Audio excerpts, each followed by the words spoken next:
আসসালামু আলাইকুম রহমতুল্লাহি ওয়া বারাকাতুহু।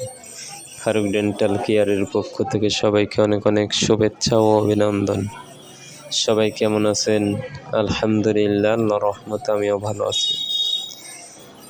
দেখুন, আজকে এক পেশেন্ট এসেছিল।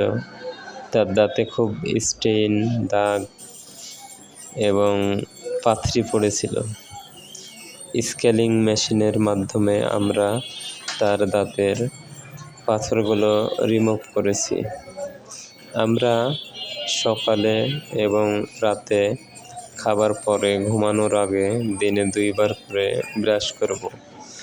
তাহলে দাঁতে স্টেইন দাগগুলো পাথরের মতন জমা হবে না। এবং 6 মাস অন্তর অন্তর পার্শ্ববর্তী যে ডেন্টিস্ট আছে তার কাছে গিয়ে চেক আপ করাবো এবং যদি পারি দাঁত ওয়াশ বা স্কেলিং করে নেব। তাহলে আমাদের দাঁত ভালো থাকবে।